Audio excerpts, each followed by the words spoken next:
กราบสบายดีเบิร์ดสุขุสุคนยินดีต้อนรับเข้าสู่ซองเบาญู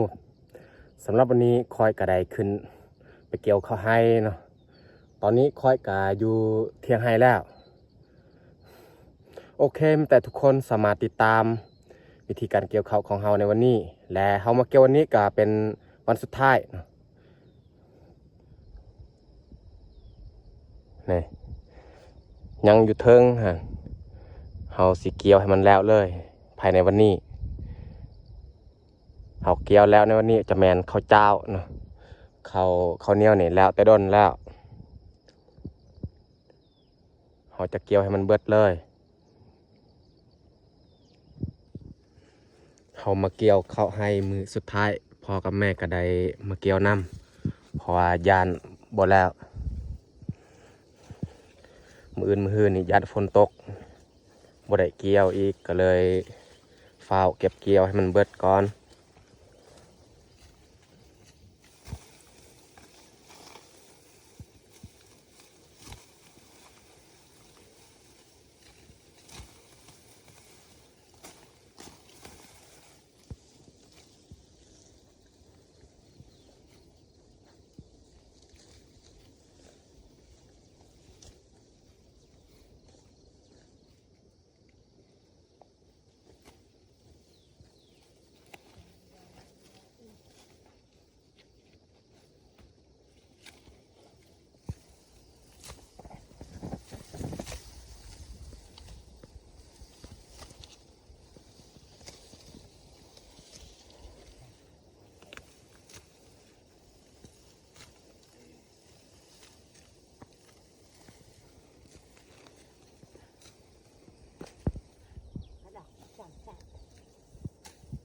เขาเกี่ยวฮอตนี้แหละ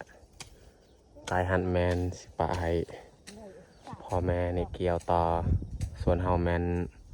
เมื่อเหยียบเข้าบ่nó mau chặt thì tôi phải cho họ đôi và lớn nhang hôm nay chị nhang giờ đôi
ตอนนี้เขาเหยียบเข้ากาสำเร็จเรียบร้อย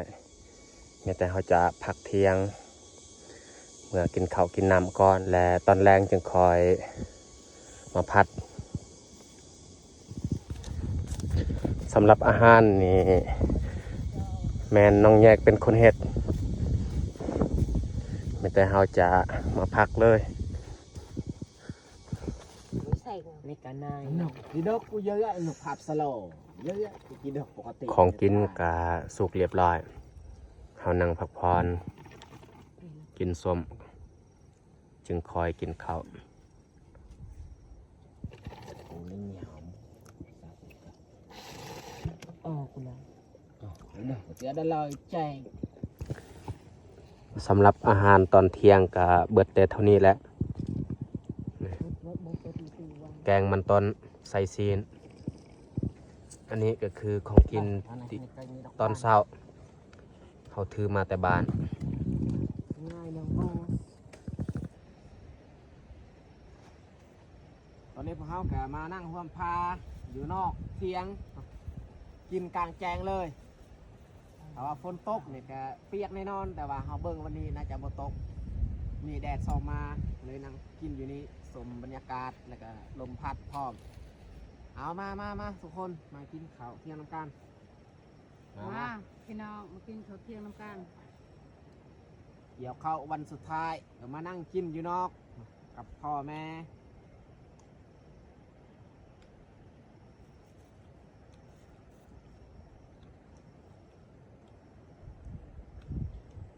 เพราะว่าพ่อกับแม่บ่ขึ้นวันนี้นี่บ่แล้วต้องได้เกี่ยวต่อมืออื่นอีก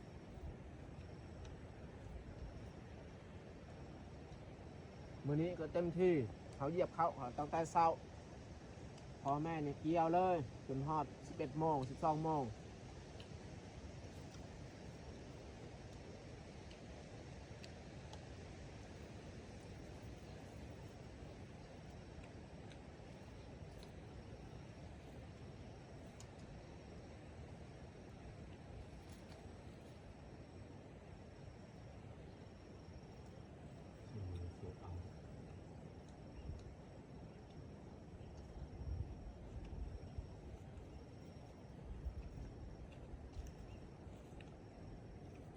ส่วนรัวดื้อนี่เจ้าน้อยเขาเลี้ยง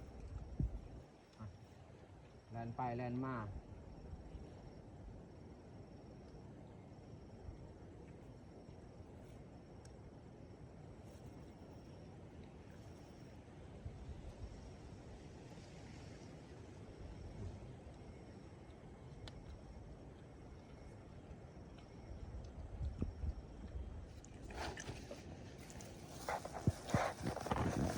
ให้ยากลำบากดู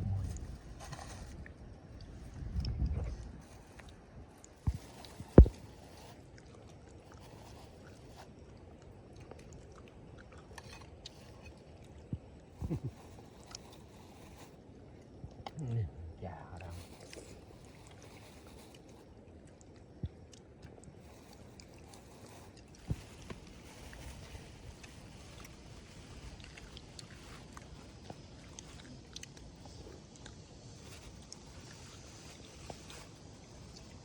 ี่ยไปยืดแต่ใส่ตั้งไปยืดตัวมือ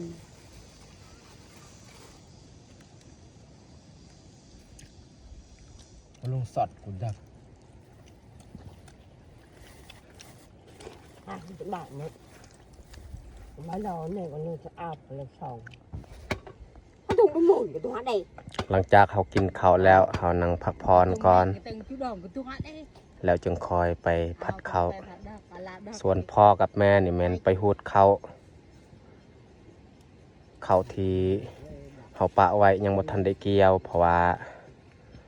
เลี้ยงเขามากินแต่ว่ากินบ่เบิดนี่เขาเกี่ยวยาก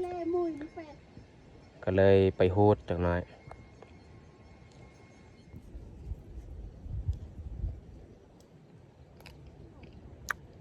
กินข้าวแล้วกินกล้วย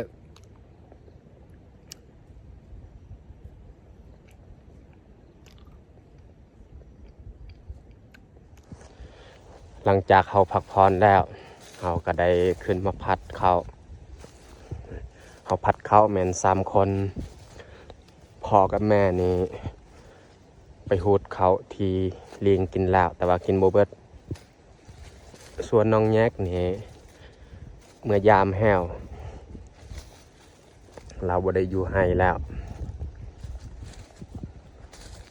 พัดเขาแม้แต่3 คนเฮา ลมแห้งพัดยา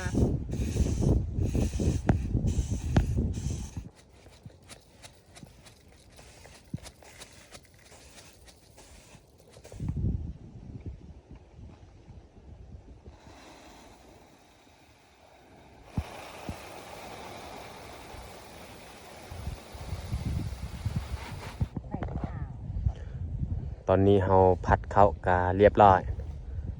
นี่เราได้เข้ากา2 ซอบ1 กะพาสำหรับข้าวเจ้าข้าวเกี๊ยววันนี้ก็เป็นวันสุดท้ายแล้วพอดีเบิด